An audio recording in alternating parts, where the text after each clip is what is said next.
नमस्ते, मैं हूं रवीन गौतम और आप देख रहे हैं कमोडिटी टुडे पर बिग पिक्चर।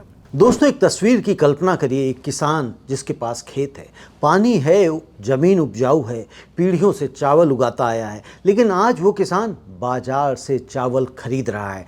यही नेपाल की कहानी है। एक समय था जब नेपाल इंडिया को चावल एक्सपोर्ट करता था, बांग्लादेश को चावल एक्सपोर्ट करता था। दक्षिण एशिया में नेपाल एक राइस एक्सपोर्टर था। आज 8 महीनों में 28 अरब रुपए का चावल इंपोर्ट, और यह आंकड़ा हर साल बढ़ रहा है। 2023-24 में 21 अरब, 2024-25 में 40 अरब और अभी 2025-26 के सिर्फ 8 महीनों में 28 अरब। यानी नेपाल राइस इंपोर्ट में एक ऐसे रास्ते पर है जहां से वापसी मुश्किल होती जा रही है। तो बिग पिक्चर का आज का सवाल, नेपाल चावल उगाने वाला देश था तो चावल खरीदने वाला देश कैसे बन गया और इसकी कीमत कौन चुका रहा है? द नंबर्स, कितना बड़ा संकट है। पहले हम आंकड़े देखते हैं। तो इस फिस्कल ईयर के पहले 8 महीनों में नेपाल ने इंपोर्ट किया है 384 million kilogram paddy, 123 million kilogram सामान्य चावल और 51 मिलियन किलोग्राम बासमती राइस। कुल मिलाकर 28 अरब रुपए। और यह सिर्फ 8 महीने हैं, पूरे साल का आंकड़ा 40 अरब के पार जाएगा।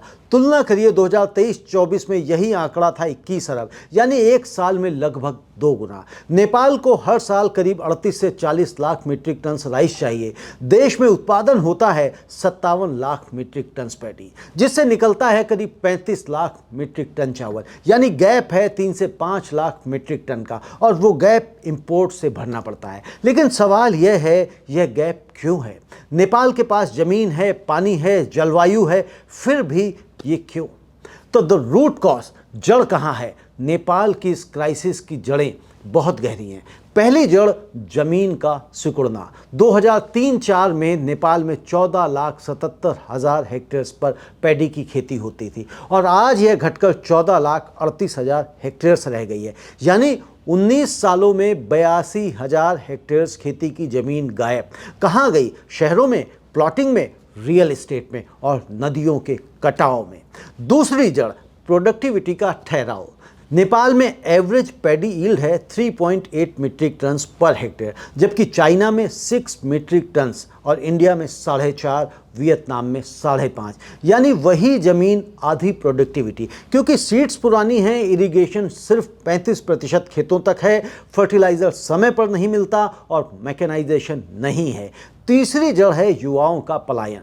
नेपाल के गांव खाली हो रहे हैं, युवा खेती छोड़ रहे हैं, गल्फ कंट्रीज़ में जा रहे हैं, मलेशिया जा रहे हैं, इंडिया जा रहे हैं। खेत बचे हैं बूढ़े हाथों में, जो उतना नहीं उगा सकते जितना ज़रूरत है। और चौथी जड़ खान पान में बदलाव। नेपाल में पर कैपिटा राइस कंजम्पशन बढ़ रही है, शहरीकरण बढ़ा है, लोग ज़्यादा राइस खा रहे हैं, डिमांड बढ़ रही है, लेकिन सप्लाई नहीं बढ़ रही। द इंडिया कनेक्शन, निर्भरता का खतरा। जी हाँ, और यहाँ वो एंगल आता है जो सबसे ज़रूरी है। नेपाल अपना ज़्यादातर राइस कहाँ से इंपोर्ट करता है? इंडिया से, भारत से, अपने सबसे बड़े पड़ोसी से। यह स्वाभाविक है, ओपन बॉर्डर है, कोई टैरिफ नहीं है, लॉजिस्टिक्स आसान है, लेकिन यही निर्भरता एक बड़ा स्ट्रेटेजिक खतरा भी है। 2022 में इंडिया ने राइस एक्सपोर्ट पर रिस्ट्रिक्शन लगाई अपनी डोमेस्टिक इन्फ्लेशन कंट्रोल करने के लिए, और नेपाल को तुरंत असर पड़ा। प्राइसेस बढ़ गई, सप्लाई घट गई, और 2024 में इंडिया ने फिर एक्सपोर्ट कंट्रोल्स लगाए। फिर नेपाल को झटका लगा। एक देश जो अपने स्टेपल फूड के लिए एक पड़ोसी पर इतना निर्भर हो कि वो कभी फुली सोवरेन नहीं हो सकता। नेपाल यह लेसन सीख रहा है, लेकिन धीरे धीरे। द बिगर पिक्चर, यह सिर्फ नेपाल की कहानी नहीं है। दोस्तों, यहाँ रुकिए। नेपाल की यह कहानी दुनिया के उन सभी छोटे देशों की कहानी है जो कभी फूड सेल्फ सफिशिएंट थे और आज इंपोर्ट डिपेंडेंट हैं। यमन था, श्रीलंका था, हैती था और अब नेपाल। जब कोई देश अपनी फूड सोवरेनिटी खोता है तो वो एक के बाद एक क्राइसिस में फंसता चला जाता है। हॉर्मुज बंद हुआ तो बड़े देशों को तकलीफ हुई। नेपाल जैसे छोटे देशों को, उनके लिए तो यह एग्जिस्टेंशियल क्राइसिस बन जाता है। और आज की बिग पिक्चर में हमने देखा तेलंगाना फिलीपींस को चावल बेच रहा है, लेकिन वही फिलीपींस नेपाल का कॉम्पिटिटर है उस चावल के लिए। यानी ग्लोबल राइस मार्केट में कंपटीशन बढ़ रहा है और नेपाल जैसे इंपोर्ट डिपेंडेंट देश उस कंपटीशन में सबसे पीछे खड़े हैं। The big picture conclusion. दोस्तों, नेपाल की कहानी का सार क्या है? एक देश जिसके पास खेत थे, पानी था, किसान थे, उसने अपनी फूड सोवरेनिटी गंवा दी। धीरे धीरे चुपचाप, बिना किसी युद्ध के, बिना किसी आपदा के, सिर्फ गलत पॉलिसी से, शहरीकरण की अनदेखी से, इरिगेशन में निवेश ना करने से, युवाओं को खेती से दूर जाने देने से, और आज नतीजा यह है 28 अरब रुपए 8 महीनों में। पड़ोसी देश की दया पर। लेकिन यह सिर्फ नेपाल की कहानी नहीं है, यह उन सभी देशों के लिए एक वार्निंग है जो फूड सिक्योरिटी को ग्रांटेड मानते हैं, जो एग्रीकल्चर को पुराना काम समझते हैं, जो किसान को शहर की तरफ जाने देते हैं। और भारत के लिए यह एक अपॉर्चुनिटी भी है और एक जिम्मेदारी भी। अपॉर्चुनिटी यह है कि नेपाल को चावल चाहिए।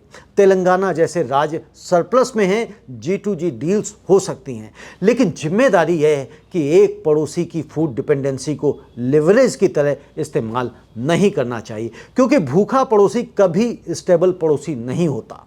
फूड सॉवरेनिटी किसी देश की सबसे बड़ी ताकत है, और जो देश यह ताकत खो देता है वो धीरे धीरे बाकी सब ताकत भी खोने लगता है। यही है आज का बिग पिक्चर। दोस्तों, यदि आपको हमारा चैनल अच्छा लगता हो, हमारे वीडियोस पसंद आते हो, तो हमारे चैनल को सब्सक्राइब अवश्य करिए, वीडियोस को लाइक भी करिए, और जितना हो सकता है हमारे वीडियोस को व्हाट्सएप ग्रुप में शेयर करिए। इससे हमें ताकत मिलेगी, हमें मोटिवेशन मिलेगा, हमारी टीम को बल मिलेगा। आपका बहुत बहुत धन्यवाद। नमस्ते।